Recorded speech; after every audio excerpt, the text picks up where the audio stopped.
यापूर्वी पण मी DDRना या संदर्भामध्ये पत्र दिलं होतं। ही जी भरती प्रक्रिया जळगाव जिल्हा सहकारी नोकरांची सहकारी पतसंस्था मर्यादित जळगाव जिल्हा या पतसंस्थेच्या माध्यमातून वारंवार ज्या भरती प्रक्रिया होता या टायमाला ही भरती प्रक्रिया थोडी वादात आढळल्यासारखं झालेलं आहे। कारण मधल्या काळात जे पेपर म्हणजे आपल्या वृत्तपत्राच्या माध्यमातून एक ऍड आली, पण त्या ऍड मध्ये किती पदं भरता येतं आलं नाही।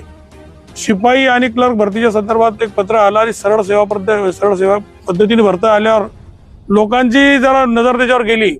शेवटी आता आपल्याकडे सरकारच्या पारदर्शक भरती प्रक्रियेच्या धोरणामुळे आपण एखाद्या नामांकित कंपनीच्या माध्यमातून IBPS असेल, TCS असेल किंवा ज्या ज्या कंपन्या त्या कंपन्यांच्या मार्फत भरती प्रक्रिया करतो आणि ती ऑनलाईन असते। ऑनलाईन म्हणजे इकडे प्रश्न येतात, इकडे उत्तर येतात आणि इकडे लगेच त्यांच्यावाली तुमच्याले पात्र अपात्र लोकांची यादी येते किंवा त्या त्या क्रमानुसार यादी येत असते। अशा भरती प्रक्रियेची महाराष्ट्राला सवय झाल्यावर गसच्या माध्यमातून नियमित अशी भरती प्रक्रिया होते आहे की ज्या भरती प्रक्रियेमध्ये अनेक प्रश्न उपस्थित होत आहेत आणि 66 पदावर भरती काहीतरी त्यांची आता होते। जी माहिती मी घेतली 66 म्हणजे कमी नाही आहे। गुणवंत लोक खूप मोठ्या प्रमाणात आहे, अतिशय उच्च शिक्षित लोक आहेत, त्या प्रमाणात त्या संस्थेला पतसंस्थेला न्याय देणार लोक आहेत। पण ते बदल त्या लोकांना डावलून जर भरती प्रक्रिया होत असेल तर मला असं वाटतं की समाजामध्ये याच्यामधून एक वेगळं वातावरण तयार होतं। म्हणून खऱ्या अर्थाने मी याची तक्रार केली। अनेक मुद्दे माझ्याकडे त्याच्या वेळेला मी ते मुद्द्यांना दिले आणि त्या मुद्द्यांची तक्रार केली। विधानसभेत या प्रश्न उपस्थित केला, कलेक्टर महोदयांशी चर्चा केली आणि आज बलसाने साहेबांकडे येऊन त्यांना सांगितलं की बाबा ही भरती प्रक्रिया जर होत असेल तर खऱ्या अर्थाने योग्य तरुणांना जे याच्यात लायक आहे यांच्यावर अन्याय होईल। म्हणून तुम्ही त्या माझ्या मुद्द्यांच्या माध्यमातून ती भरती प्रक्रिया तुम्ही थोडंसं चौकशी करा आणि त्यांनी पॉझिटिव्ह पद्धतीत ते त्यांना पत्र तयार करून भरती प्रक्रिया आता स्थगित केलेली आहे तूर्तपणे। ते सगळ्या पद्धतीत कंप्लायन्स म्हणजे ज्या ज्या माझ्या त्याच्या शंका आहे त्या शंकांचं कंप्लायन्स होईल। जोपर्यंत एखादी IBPS सारखी एखादी नामांकित कंपनी भरती प्रक्रिया घेत नाही, लेखी भरती होत नाही, त्या क्वालिफिकेशन भरती होत नाही, तोपर्यंत ही भरती होणार नाही अशा पद्धतीने शब्द दिला आणि ते पत्रही त्यांनी मला दिलेलं आहे। तेव्हा तात्पुरती भरती प्रक्रिया आता थांबली आहे आणि ते कंप्लायन्स होऊन त्या पद्धतीत पुढे जातील। तशामध्ये एक चांगली भरती प्रक्रिया झाली पाहिजे म्हणून माझा प्रयत्न आहे। या ठिकाणी तुम्ही आरोपही केलेला आहे की नातेवाईकांचेच म्हणजे संस्था चालकांचे नाही, मी आरोप नाही केलेला। हा आरोप जळगाव जिल्ह्यातल्या प्रत्येक व्यक्तीला असं वाटतं की इथे संस्था चालक जे आहेत त्यांचेच नातेवाईक भरले जातात अशा पद्धतीची चर्चा आहे आणि त्या चर्चेला कुठेतरी बळ मिळावं अशा पद्धतीची भरती प्रक्रिया होते। म्हणजे आज भरतीची परवानगी इथे घेतली, भरती प्रक्रिया कोण घेतो, मुलाखती कोण घेतो, तो त्या क्षेत्रातला एक्सपर्ट आहे का, ह्या सगळ्या गोष्टी कोणाला माहित नाही, अनुत्तरी आहे। आणि मग अशामध्ये कोण भरती झालं, कसं झालं, त्याला कोण प्रश्न विचारेल। आता भाऊ या भरती प्रकरणामध्ये भ्रष्टाचार पण समोर येतोय अशी देखील चर्चा होते। लाखो रुपयाचा रेट आहे। हा, तर ती जशी तुम्हाला माहिती मिळाली तशी मला पण मिळालेली आहे। 40-40 लाख रुपये काही लोकांकडून घेत आहे।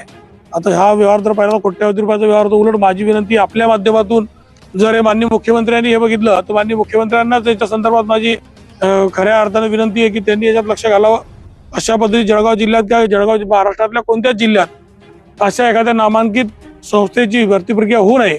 भरती प्रक्रिया होत असताना खऱ्या अर्थाने आज देवेंद्र फडणवीस साहेबांवर, एकनाथ शिंदे साहेबांवर विश्वास ठेवून राज्य चाललं आहे अजितदादांवर, तर त्याला पात्र राहण्यासाठी खालच्याही एजन्सीनी त्या पद्धती भरती करावी अशी माझी विनंती त्यांना आपल्या माध्यमातून असेल। या संदर्भात मुख्यमंत्री काही उपमुख्यमंत्री यांची तुम्ही भेट घेणार ही जर अशी प्रक्रिया होत असेल तर? मी सहकार मंत्र्यांना पत्र दिलंय आणि विधानसभेत हा प्रश्न ठेवला होता। सहकार मंत्र्यांनी इकडे उलट पत्र दिलंय, त्याचं अजून काही होत असण्याच्या पूर्वीलाच यांची तोंडी परीक्षा सुरू होऊन गेलेली आहे। 20 तारखेपासून ते मी आता सोशल मीडियावर बघतो 20 तारखेपासून काहीतरी त्यांनी मुलाखती सुरू केलेल्या आहे। भरती झाल्याचं सांगितलं ती चर्चा तसं आपल्याला ऐकली, मी पण ऐकलेली, पण तसं माझ्याकडे अजून त्याचं ऑथेंटिक काही पुरावे नाही।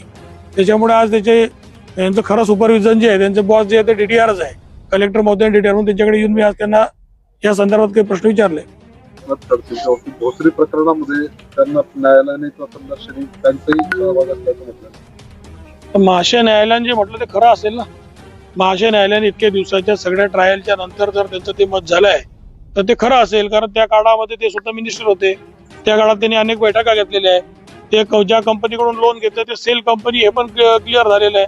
अनेक गोष्टी त्याच्या बाबतीत एकदम क्लिअर झाल्यामुळे आता त्याच्यात एक्सक्यूज करण्यासारखा काही विषय नाही आहे आणि जे आहे ते समोर येईल। शेवटी सत्य परेशान होत आहे, पराजित नाही, म्हणून आता सत्य बाहेर यायला लागलेलं आहे। खऱ्या अर्थाने भोसरीचा भूखंड कोणी लाटला, कसं केला, पदाचा ते गोपनीयतेची शपथ घेतल्यानंतरही पदाचा दुरुपयोग कसा झाला, नातेवाईकाच्या घशात अशा करोडो रुपये जमीन कशा घातल्या या आज मान्य न्यायालयाने मान्य केलेलं आहे। प्रकरणात अटक होऊ शकतो?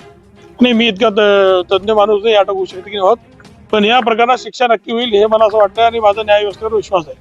दुसरीकडे माणिकराव कोकाटेंना म्हणजे न्यायालयाने दोषी धरलाय, हाती काढून घेतली सक्तमजुरीची शिक्षा घोषित झाली. आता महाशय न्यायालयाने ज्या काही तिथे न्याय दिलेला आहे त्या संदर्भात बोलण्याचं आपल्याकडे काही हे नाही आहे. त्याच्यावर त्यांनी दिलेली जी शिक्षा आहे ते मान्यच करावं लागणार आहे. त्याच्यावर त्यांना अपील असेल तर अपील, त्याच्या अप्रोक्ष अपील असेल तर अपील करतील किंवा तसं पुढे जातील. त्यांना जसं काय दिलासा मिळतो ते बघितलं जाईल. कोकाटेंना राजीनामा द्यावा लागला.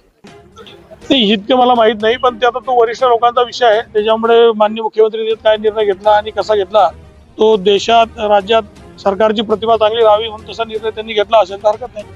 21 रोजी नगर परिषदांचे निकाल जाहीर होणार आहे. काय वाटतं आपल्याला?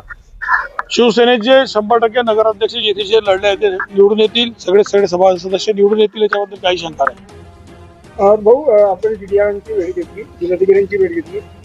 बीएचआर प्रकरणामध्ये अनेक गुन्हे आता पुणे पोलीस मागे घेतात अशी चर्चा आहे. आपण कसं बघताय? त्या काळामध्ये सत्तेचा दुरुपयोग करून काही ते यंत्रणा किंवा मला असं वाटतं की ताब्यात घेऊन काही राजकीय द्वेषाच्या माध्यमातून काही वचपे काढण्याचा प्रयत्न केला होता. आज ते दूध का दूध पाणी का पाणी होत आहे. त्याच्यामुळे कोणी काही खोटं केलं असेल ते क्लिअर होत आहे आणि म्हणून गुन्हे मागे घेतले जात आहे.